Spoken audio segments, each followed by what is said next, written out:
We'll go ahead and get started. My name is Shelly Heinrich. I am the Associate Dean of MBA Admissions here at Georgetown McDonough. I have been here for almost 9 years. I've been working in MBA admissions, though, since 2010. So that's 13 years, which sounds like a really long time, but it's gone by so quickly.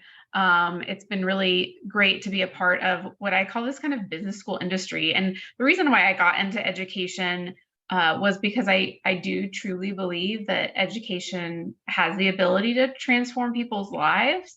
And I love working in admissions because I get to see people prior to coming to business school, learn about, what their goals are, personal and professional, watch them come to a university like Georgetown, with the resources that a school like ours provides, and then go and achieve their goals. And it's really cool to watch that. And so since I've been working for so many years here, I've gotten to see the pre-MBA, MBA, and alumni then coming back and giving back. We have a really strong alumni network. So it's been fantastic. I'm originally from Texas, obviously much warmer than here in DC, but I have lived now in the DC area since 2007. So it's been fantastic. And I look forward to meeting some of you all on campus, should you ever decide to come to campus, even though you're considering an online MBA program. Okay. I also love to introduce who you'll get to know should you kind of want to know more about the program. I wanted to give a face to a name. Her name is Breon Ransom. She's the Senior Assistant Director of Flex Online. So please feel free to set up a call, a chat with her, a meeting with her after this session. She'd love to tell you more about the program, the application requirements, and get to know you more as you go throughout the process. So she is your personal admissions advisor as you're considering Flex Online. Great. So why Georgetown? I love this question. And one of the reasons why I've stayed here for 9 years is because when I answer this question, I do so with authenticity. I love Georgetown. I was here for 2 years working. And although I had already gotten a master's degree back in Austin, I really loved the program. Like, I loved the students, the faculty, the dean, the leadership. And so many times when I was speaking with alumni, they would almost get this spark in their eyes when they talked about Georgetown McDonough. And I know that sounds cliche, but I swear I saw their eyes light up when they would talk about their experience. And that happened so much where I said, I want to have that spark in my eye. Like, I want to be able to talk about a program with that enthusiasm. And so I decided to go back and do the executive MBA. And so did so in 2016 through 2018. So for those of you, that are thinking about work-life balance, I, can definitely share that perspective. I even had a 4-year-old at the time when I was going through the executive MBA. And so, that was even a different work-life balance, but what I can tell you is it was possible. And, I learned really how to prioritize. I learned about time management, but it was amazing to go through a program like Georgetown's and come out on the other side and feel so proud that I was able to, kind of essentially do it all to an extent. So I love talking about Georgetown. Our global mindset in our programs. I mean, you look at all of the different programs we have over 40 countries represented. There's people and faculty with a third of faculty holding international passports. Even you in the Flex Online program will have the opportunity, and it's actually required that you will consult for a global client through the global consulting experience at the end of the second year of the program. And so we very much have this global mindset here. The case studies that I did in classes, we're talking about multinational companies or international companies. And so you really you walk out understanding about the world better and the world of business better. Washington, D.C. access. So yes, I mean, even though you are doing an online program, there will be 2 opportunities through 2 of the residencies that you will come to DC for 1 week at a time. And so those will really kind of immerse you into our campus. You'll get to know DC more. You'll get to understand how being at the center of Washington, D.C. really does allow us to have access to phenomenal professors and speakers and companies and alumni. And so you'll get to experience that in 2 of the 3 residencies that you do. And then principled leadership, we really take a experiential hands-on approach to leadership.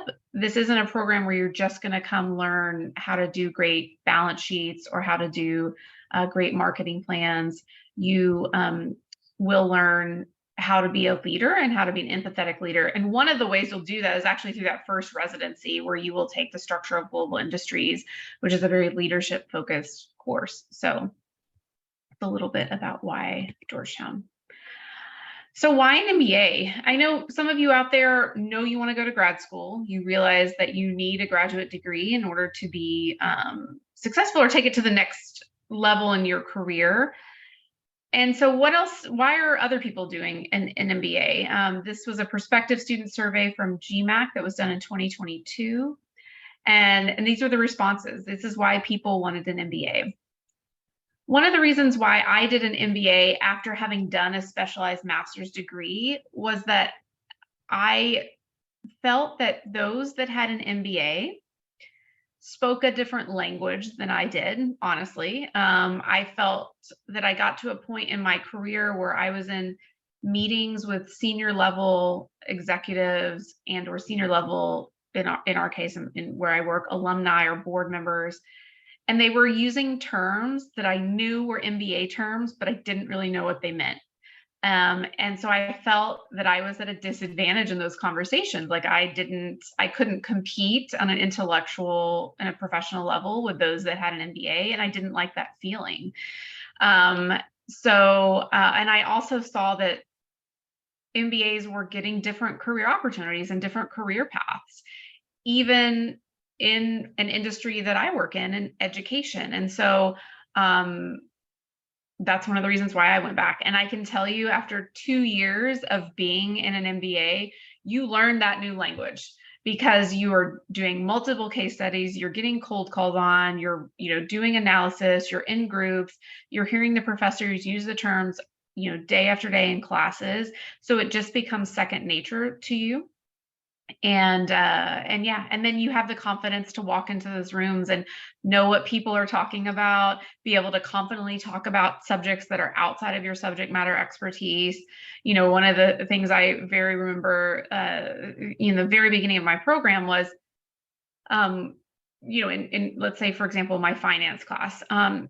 Yes, I'm good with numbers. I've always been good with numbers, but I don't work in finance. I don't know financial analysis, numbers and topics.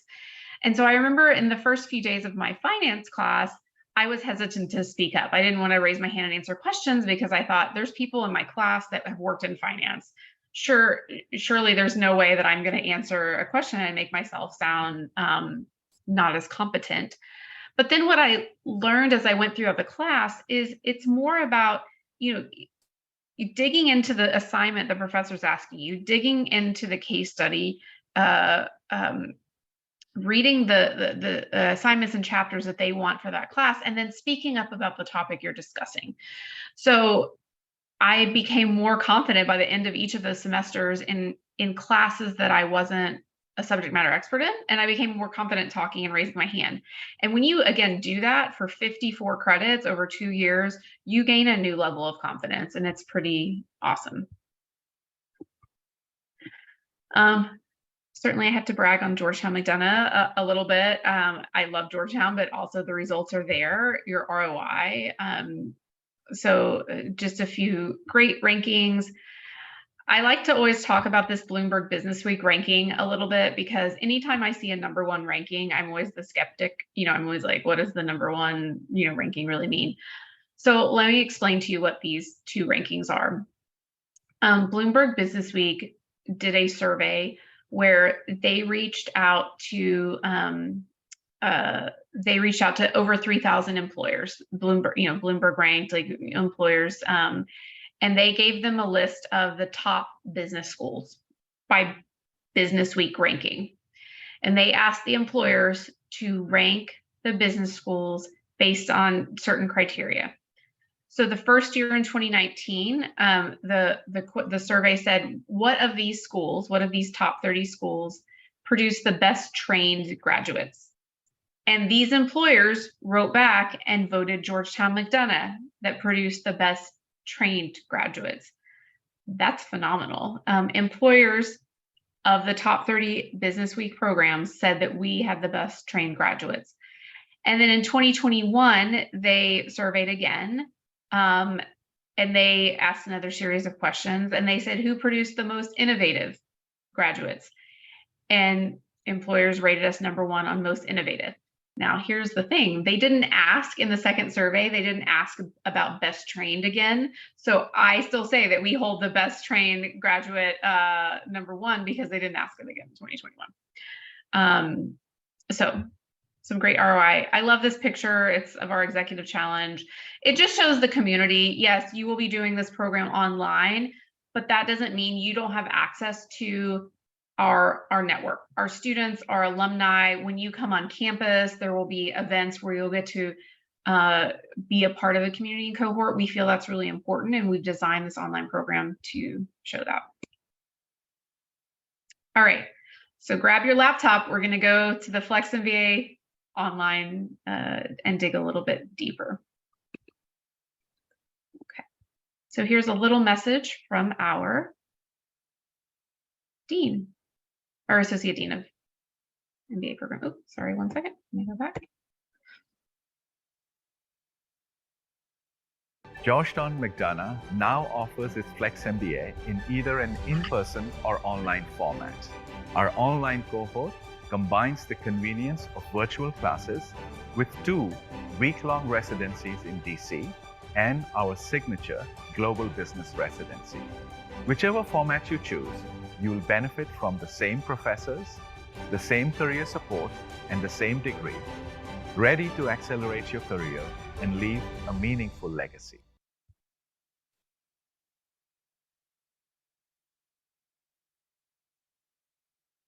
All right, perfect. So a little overview, but we're going to dig in deeper.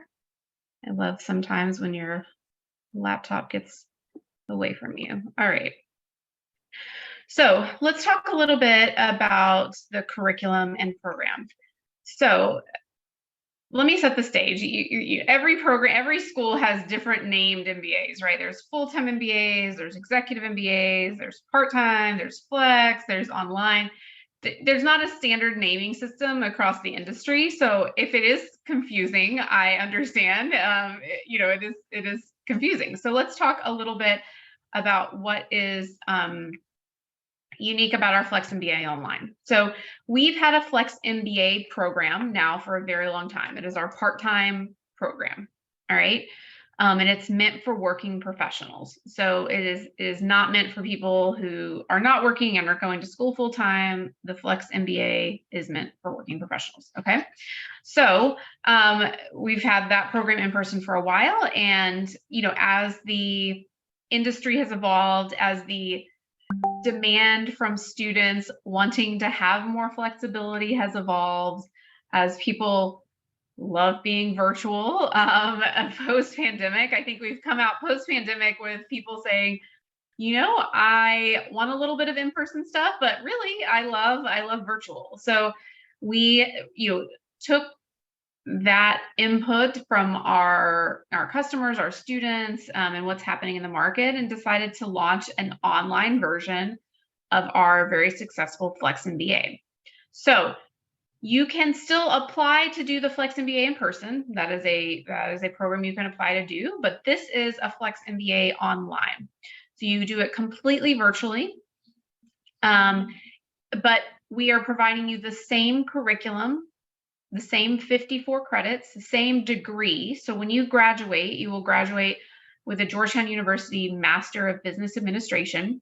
It will not say online degree, but you have more flexibility than our in-person students. So when we thought about the program, though, and launching an online program, there were things that we said, nope, we have to keep this element, or this part of it is important to us.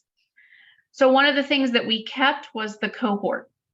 So the community, the network of Georgetown's Hoya network that you will become a part of is very strong. I mean, people will say that is how they got their jobs. That's, how they leveraged, vendors and suppliers and network and getting advice on getting promotions. The network is very strong. So we wanted to keep the cohort.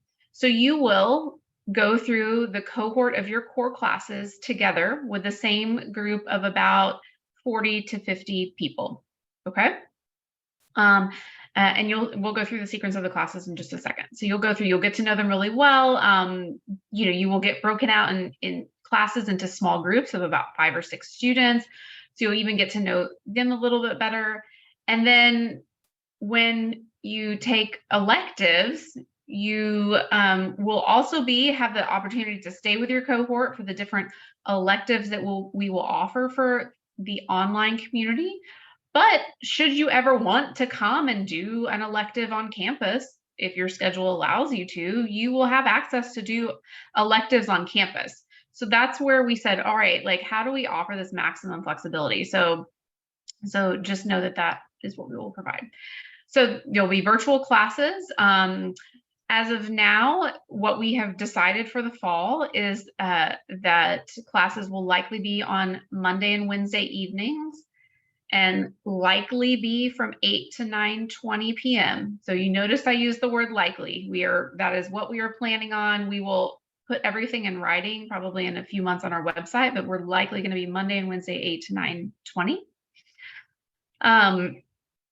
And the other thing that we're offering is the same rigorous core, just adapted to a hybrid format. So we're not diluting the rigor of the program. You're not going to get a less than MBA. It's going to be the same professors that are teaching. So we are literally taking our same professors right now and scheduling them in to teach the classes. The pandemic taught us how to experiment with doing this virtual format, right? We had 2 years to kind of test and try things, figure out what worked, become more engaging. Our professors were able to learn, they were able to share best practices. So we've now come out of this pandemic knowing how to deliver engaging curriculum. And if any of you attended our launch event that we had in October, we had a panel of faculty on that launch event. And I loved listening to them because they were talking about how, as faculty members, they want their classes and their students to be engaged. They were saying it's so boring as a faculty member to have a class that's not engaged. And so they have taken extra measures and extra effort to keep this online community engaged. And so it was really interesting to hear from that faculty perspective. I think we're going to put that faculty panel up on our website because I thought it was very, very useful to hear. So same rigorous core. I've alluded to it, but just to kind of restate it, you will have 2 week-long residencies in Washington, D.C. on the Georgetown campus. So one at the start of the program in the first year, one at the start of the second year. And then the program at the end of your second year will have 1 week global business experience. So there will need to be 3 weeks over that kind of 3-year period where you would have to take off work because the classes will be on campus. But again, the reason for that is so that you can really build community and know who's in your cohort from a more in-person experience. And you get to come to Washington, D.C., which is fantastic. Okay, so let's dig into the curriculum a little bit more. So I just mentioned at the beginning of year 1 and at the beginning of year 2 are your residencies. This will take place in August. Then the fall semester, starts in September. The green courses are your core, and that's what you'll do completely as a cohort. And then your electives, you will have a select list of electives to choose from. The names of those electives, the types of electives are being, we're putting the final touches on them right now. We will be announcing them shortly, just so you know, going into next year. But as I mentioned, if you also want to come on campus and do an on-campus elective just to kind of get the flavor of being on campus, you could try that as well. However, if you choose not to come on campus, totally fine. You will complete the rest of the classes virtually with the exception of those 3 residencies. Okay. What else do I want to share from here? Oh, I will say, one of the things that I was hesitant about when I went back to do my MBA was taking some of the core classes that I personally wasn't interested in. Everyone in this call is going to have some classes that they're more interested in and less interested in. And I'll tell you the three classes that I was not excited to take were micro and macroeconomics and statistics. And why wasn't I excited to take them? Well, in my undergrad experience, those classes were not great. They were some of the worst classes that I took in undergrad. So I was dreading those three classes coming into the program. I will tell you that those three classes were literally on my top 10 list. I mean, there were so many great classes that I have like a top 10 list. They were literally on my top 10 list of favorite classes. And I would have never thought that. And I went in with very low expectations and they exceeded my expectations. And why? Because the professors were phenomenal. And if a professor is phenomenal and is very interested in their topic of expertise, they will make anything engaging to you. There were classes I took where, I said, wow, the professor's excitement was so contagious that it makes the whole class excited about that topic. And so, I would say go in with an open mind. I was amazed at the amount of things I learned because I took all the core. I learned how the world worked better by taking the core. And so it's kind of like, trust this process, trust that we're putting together this curriculum because we know at the end of it, it's going to make everything click for you. And it did. And so it was great from my perspective. Okay. So some of you may be thinking, okay, great. This curriculum sounds good. I know I'm going to learn, but I am interested in community and networking, and we are too. And so we have thought through how we're going to curate this community building experience so that you do feel engaged, even though most of your program will be completely virtual. So in your first residency that you will come to in August of that first year, you will come on campus. You're going to get to know our Hariri building. If you haven't seen it, it's a phenomenal building on the heart of the Georgetown campus. We are going to focus on building connections with your cohort, building the network. We'll have team building activities. There'll be service opportunities here in DC.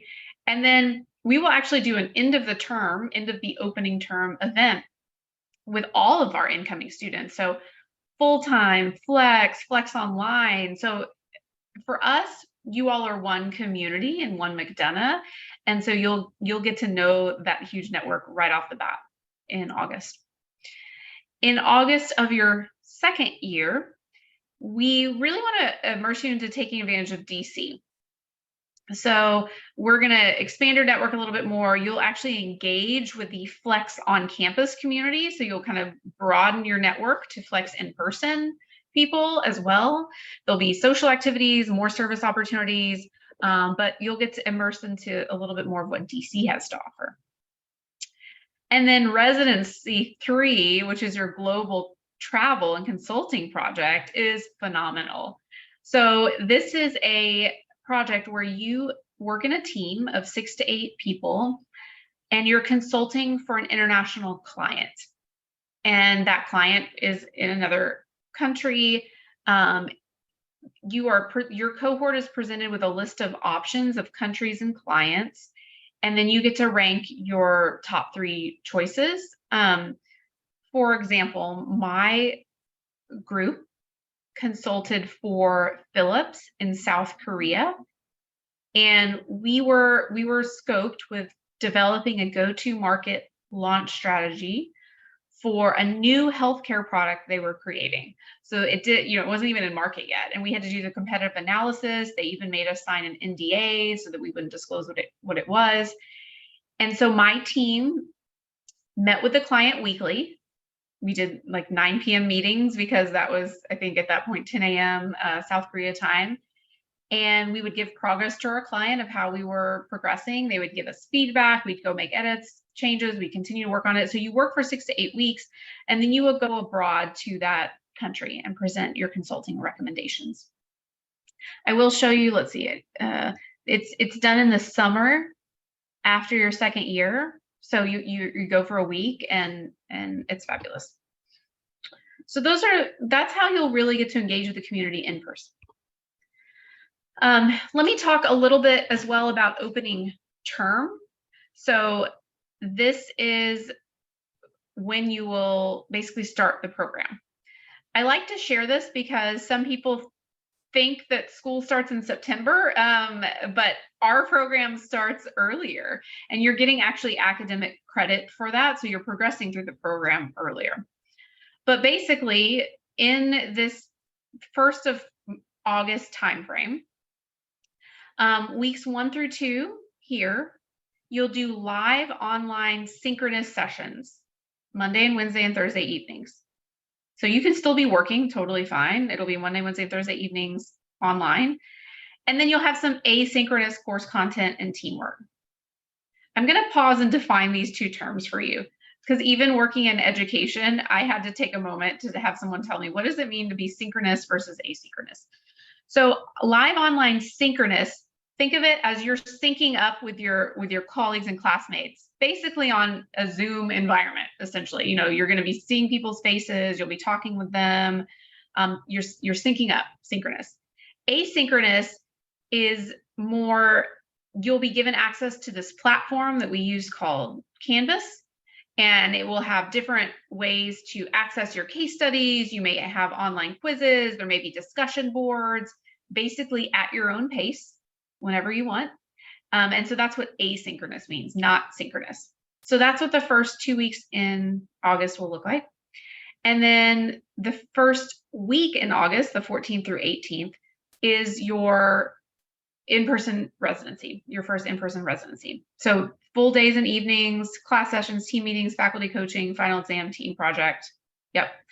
So that is how those few weeks will work. And then the fall semester begins August 23rd. So for those of you that like to schedule, this is what your schedule looks like. Okay. So let's dig into community even a little bit more. So you will have access to our co-curricular opportunities in a curated fashion. So we have an overarching student government association in our MBA, the FXO as we call it, Flex Online. So for shorthand, we call it FXO, if you're wondering, Flex Online. You will have a representative on the Student Government Association that makes sure that FXO community is represented in everything that the student government does. There will also be 2 FXO cohort reps that are elected to lead your cohort. And so those people are really the liaison between students and faculty and administration. And they also help to plan some of the community engagement, social activities. So we know that sometimes we will create social activities for you all, but we know sometimes you all like to create fun things on your own, which is fine. We respect that as well. So you'll be fully immersed into our SGA. And then there's going to be opportunities to join select student organizations. So we have over 40 student organizations, and the select ones of those organizations will be very accessible to the virtual community. Not all of them will be necessarily conducive to a virtual environment. So for example, we have a wine society, and it's really hard to do wine tastings virtually. I say that in jest, but I mean, there's going to be some communities and clubs that are more accessible to the virtual community, some that are best for in person. Certainly you will have access to attend everything that's happening on campus that you want to, case competitions, anything that's happening on campus, but know that there will be curated events for you that are completely virtual in case you don't want to travel at all. Okay.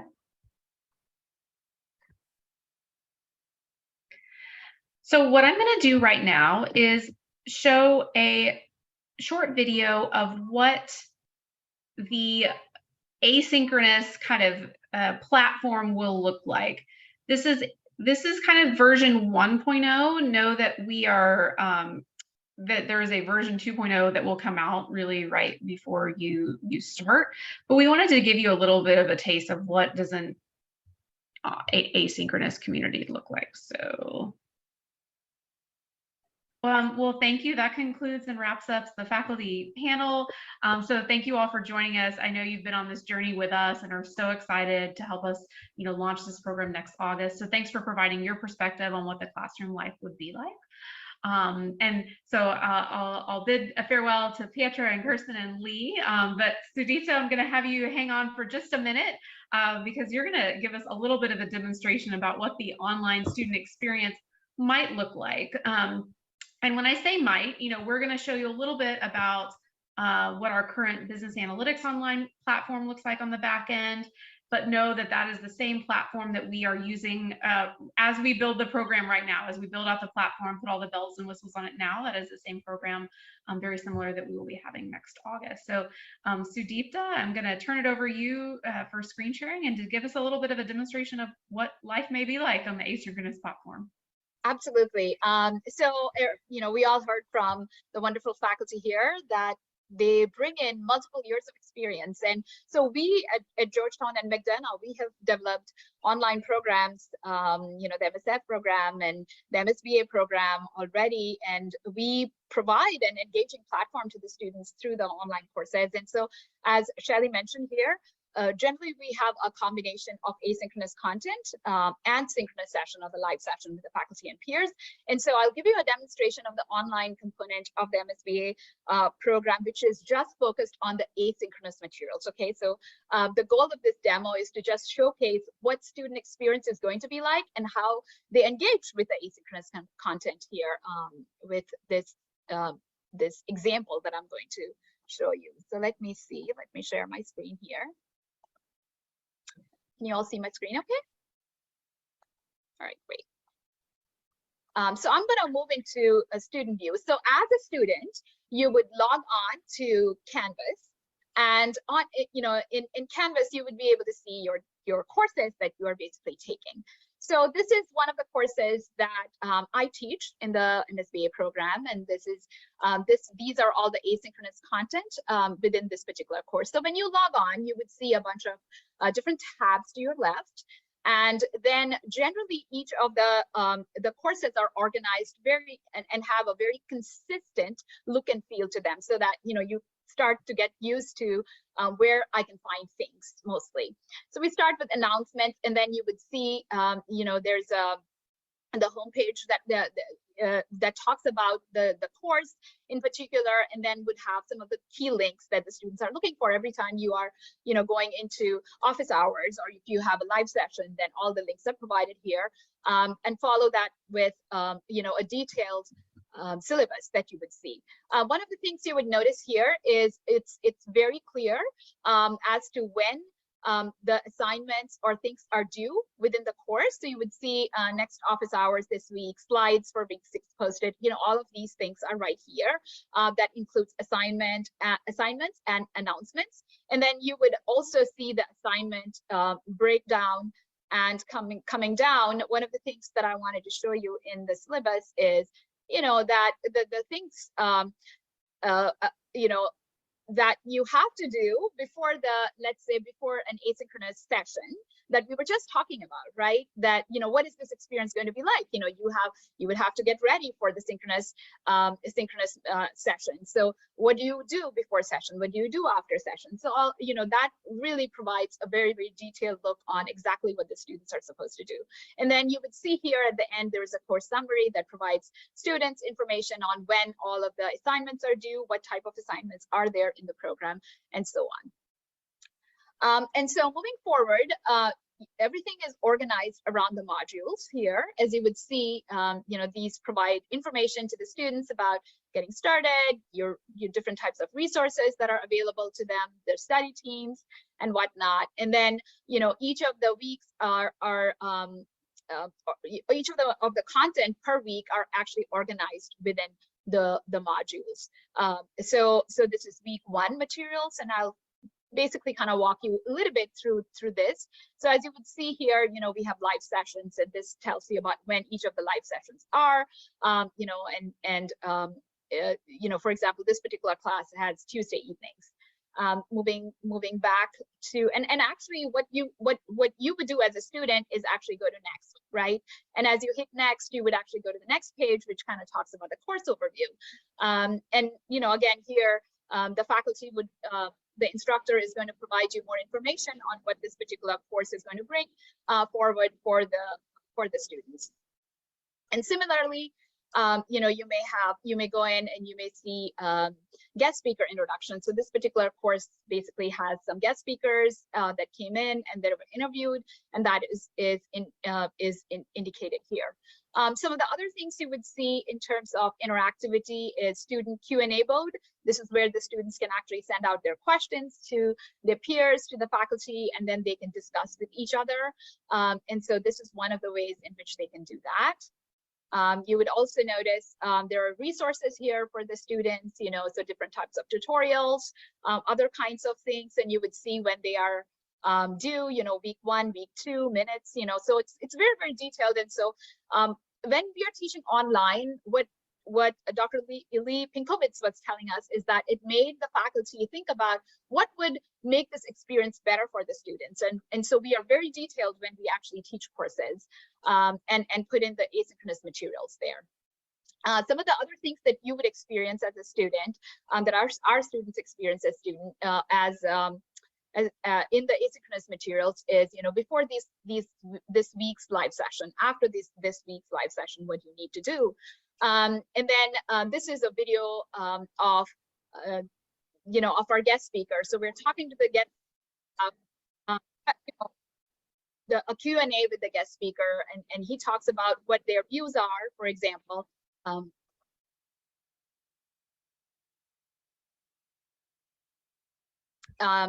Similarly, you would go in and here's another guest speaker for this particular class. Then we would have the project description, which the students can read. Here are the synchronous materials and all the recordings. And then you might have a video, which is taught by the instructor. And so, so in this particular video, for example, I'm talking about sample versus population, right? And so, so this basically kind of provides you with some understanding of some kind of the asynchronous content. But there are other kinds of content as well. For example, you went through that video, and then there's a comprehension check. Here in this particular comprehension check, you have to answer the question. The students would have to answer the question. This is ungraded, but this really helps with the learning. And so the students can go in and check whether they understood the material or not. So that's really kind of a great way to check student understanding here. And so it allows you to interact with the material. So for example, here's another one where we're trying to check your understanding. So you can go in and take a look at what does this represent, right? So when we have topics which are a little bit more complicated, you might see that we provide a couple of different ways of interacting with the materials, as you can see here. What else? Let's see. There could be other types of interactivity that you would see in the in the courses, such as this one, where we don't have a video, but we basically kind of talk about different types of variables, for example, in this particular case, by using the by just providing you with that information, just like reading a book online, right? So as you can see, there are a variety of different types of materials that you would find, that can help with the interactivity of the students. There are lots of comprehension checks, as you would see here. Here in this case, for example, in sampling techniques, there's here, the students would basically read this, and then they would select the tabs and look at the advantages and disadvantages. Again, lots of interactivity that you would see with in different ways. In terms of, let's see, in terms of other types of things, there's a poll right here that the students could take, and it talks about no time limit, right? And the students can take this particular survey if they would like. There are other types of, let's see, other types of assignments. For example, here's an assignment. And so The students would go in here at the end of this week, and this is a graded quiz, and they can start taking the quiz. And so again, this is an online quiz, it is timed. We were just kind of talking about that, right? What type of assessments can you have, or evaluations can you have? So in this case, this is a graded quiz, there's a due date, then this is timed, it basically talks to you about the percentage. And so, here's what Lee was talking about. We can, we basically provide the application-based questions. And so it really enhances learning much more than if I were to give you an exam and say, tell me what is a median, or write the formula for a variance, or find the variance in this particular example. So this is it really has helped us engage with the students better and improve learning. And so I am going to stop there and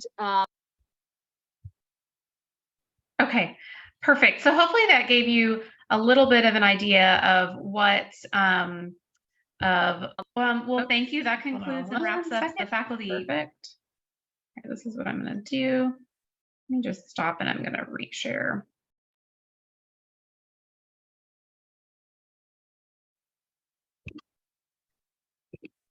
Okay, perfect. So hopefully that gave you a little bit of an idea of what the asynchronous content might look like and what we mean by asynchronous, which will be in addition to the very synchronous sessions, kind of Zoom format sessions where you'll have discussions with the faculty, engagement with your peers, et cetera. Okay, so I'm going to spend the last part of the session today talking a little bit about the Career Center experience, because you will have access to the Career Center as part of your Flex Online program. Now, if you are a student that is planning a drastic career switch, and when I say drastic, I mean you were a high school history teacher and you want to go to investment banking on Wall Street, which has happened to students that do our full-time MBA program, I will just say. So so I have two examples of students that did our full-time program that did extreme career switches. If you want to do that drastic career switch, you really should be doing like a full-time program. If you are looking to kind of enhance your career, like maybe you are going to stay within the same function area, but maybe just switch industries, or you're going to stay within the same industry, maybe just make a little tweak to your function, then doing an online program is perfectly fine. And the reason I say that is if you're going to make a drastic career switch, like you need to be on campus, interviewing with employers, like doing all the networking events, doing all the cases, like everything that is happening like on campus is going to be helpful if you're doing a drastic career switch. But if you're just doing a career enhancement, perfectly normal and fine to do an online program. You will have access to our Career Center, so 2 career coaches, and these are the same career coaches that all of our students get. That's important to know because there are some part-time programs or some online programs that outsource their students to third-party career counselors. And it's just a different experience. We are saying, nope, you're one McDonough, you are getting access to the same resources as our current students. Okay, so what do you have access to? So we have ongoing career curricula. So before you even begin the program, we will allow you to have access to our summer webinar series, which will provide you resume format coaching. It'll allow you to create your resume into the MBA format that employers are looking for. You'll walk through creating your accomplishments record. You'll walk through, just thinking through what is it that you plan to do with your MBA and how do you get there. We have different assessments that do that. If you want to have a conversation with your career coach in July, you may do that as well. And then throughout your program, you have access to career coaches by industry. We have 14 industry function or expertise career industry leaders that have have had experience working in the industry. So versus in undergrad where your career counselors were typically counselors, not career expert coaches. That is the difference in a top tier MBA program, is that if they're coaching, if you're coaching you on how to be a consultant, it's because they've worked in the consulting industry for 20 years and they know what it takes to be a consultant. So that's kind of the difference at a level like Georgetown. And they will help you to think through your job search strategy. So this is some results of our FT21 Flex graduates. So just to kind of tell you, and again, these are the in-person students because we don't have online students yet, but this is where they were coming from pre-MBA, and then this is where they went post-MBA. Let me move this toolbar so that you can see these bottom numbers. Okay. So you'll see, most of our students went into financial services, consulting, tech, nonprofit, obviously government, because we live here in DC and there are a lot of government jobs in DC. But these were top employers for Flex students. So they're getting the top company jobs, just like our full-time students. And we surveyed the students to say, what was the change reported 4 months after graduation?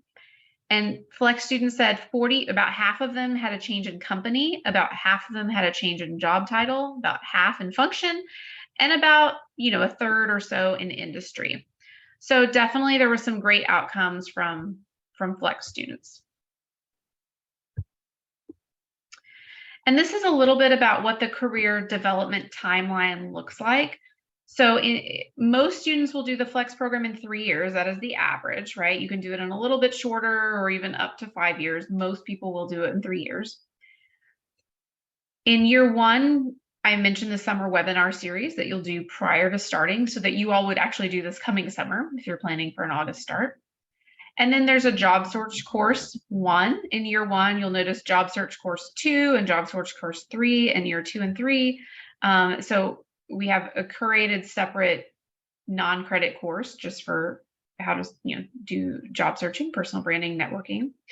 You have access to coaches, and certainly access to career clubs, and we have One McDonough programming, so events that you could attend.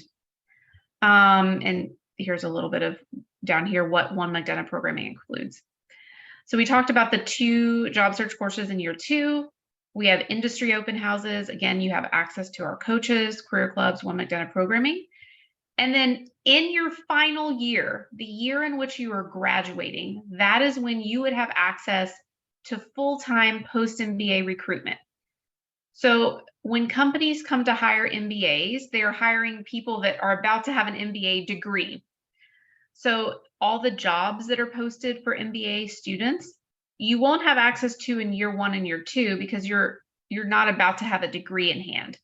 But as soon as you're about to have a degree in hand, that's when employers have the job positions open for you. And so you'll have full access to that. Again, this is something that if you're considering other online programs, you may want to ask about. I've worked at other universities where our part-time students don't have access to the same jobs our full-time students do. And that's a great benefit of Georgetown. And then employer events, networking, career clubs, etc. You can come to everything that is available on campus. There will be select employer events that are online. Not every employer, so for example, if an employer hosted a networking happy hour on our campus, we can't Zoom that in.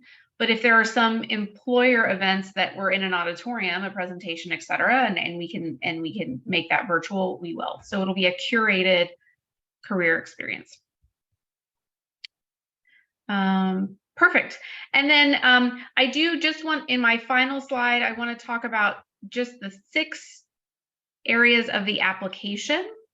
And then, we're happy to walk with you through any other part of the application questions that you have. Please set up a time to meet with Brianne.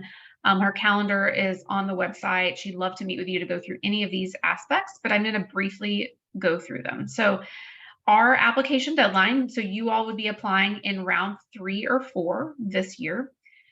You are not too late. So I think people hear the term round 3 and round 4 and they automatically think, oh my gosh, I'm late. Not for a part-time or executive student. Most part-time executive students apply in round 2, 3, or 4. Most full-time students apply on round 1 or round 2. So you're by no means are you late as a part-time student. Let me move. Sorry, my little toolbar. It's always this little toolbar that loves to cover everything. So your application consists of obviously the application form, but then your work experience as evidenced in your resume. So we look for a 1 to 2 page resume, no more than 2 pages. Please bullet your accomplishments in addition to your responsibilities. We'd love to see what you've accomplished for each employer that you've worked for. If you have employment gaps of greater than 3 months, please indicate why on your optional essay. We understand that there's layoffs, especially happening right now, especially during 2020. It's not a negative part of your application. We just want to understand what you did during that work gap and perhaps why you had that work gap. Let's see, you will have essays. So we have 3 essays from which you should only select one that you can answer. We want you to provide examples in those essays, personal examples, where, that's how we get to know you individually and what sets your application apart from others. I mentioned an optional essay. This is an essay that is optional. Not everyone fills it out. In fact, I would say only, maybe a third of our students actually complete it. It is an essay that is only to explain any inconsistencies or work gaps, or maybe perceived weaknesses on your application that you want to explain to the admissions committee. It is not simply another essay. It's not like you're copy and paste from another school's essay into the essay. It's only if you have anything that you want to explain. Your academic history is evidenced by your transcript. So we will look at your overall GPA in conjunction with what your major was, what your institution was, and we'll look at how your grades flowed throughout undergrad. Certainly if you have a master's degree, you can include that as well. And yeah, we just want to really get to know your academic history and in particular your quantitative background in history. So we're going to look for any quantitative classes that you had. And then let's see, what else do we have? We have test scores. So we do require a standardized test. There is an option where if you meet certain academic rigorous criteria, you can submit without a test. That information is on our website. But otherwise, we do require a GMAT or GRE or EA. And then 1 letter of recommendation from a current supervisor. If you're applying to the Flex Online program, we do want your current supervisor bought into the fact that you are going to be now balancing an MBA, and that's a good thing for them. They're going to get a more qualified, trained employee, but we want them to understand that you can't be working every night of the week if you're working an 8-hour job. Like you're going to be doing this new part of your life. So we do want a current supervisor. And then not everyone is invited to do an evaluative interview, but you do have to be interviewed in order to be admitted. So after we read your application, we will invite select candidates to interview, and those can be done virtually, or you can also come on campus if you want. Okay, I touched on this briefly, but do know that I'm going to stop sharing. Do know that we do application workshops online. You can go and actually watch recordings that we have online from previous ones that we've done, and we will do upcoming ones where you can dig into each component of the application a little bit more, or you can have a personalized chat with Brianna. So in the last 4 minutes, we are going to take Q&A. So if you have any questions that you want me to answer, please include them into the Q&A box, and I will answer them at this time. One question is, can you confirm if the ILE and electives can be in person? So great question.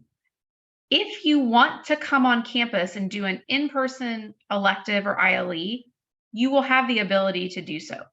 It is not required that you be able to do that in order to complete the program. Like we will have an entire program online. So that all your core classes will be online. There will be electives that are offered online. But if you wanted to do some electives in person, then you would be able to. All right, so just wanted to make sure that is clear. Okay, any other questions that you all have? Please feel free to, let's see, can the program be accelerated? So the average is 3 years. There are options to complete it in as short as 24 or 26 months. Asterisk, I'm going to put an asterisk by that. We'll want to sit down with you and kind of explain the parameters by which that would have to happen. There are going to be some semesters when you're having to take 3 classes at a time. That is actually intense if you are working full time. I will say that from just personal experience, it's pretty intense. And if you wanted to do it in 24 to 26 months, it's likely that you might have to take 1 or 2 electives in person, not all of them, but maybe 1 or 2. So if you're looking to do it that quickly, you'll just want to reach out to us as soon as possible to kind of know exactly how you could complete it in 24 to 26 months. It's intense, though, I will say. All right. Any other questions? Well, I am so thrilled that we had a great group on today. We are very excited to be offering now this program online in the fall. McDonough has successfully been running online degree programs for a good number of years now. We have a Master of Science in Business Analytics and a Master of Science in Finance that are completely online. So we have all the expertise and best practices we've learned from those programs, and we're bringing it to the MBA now.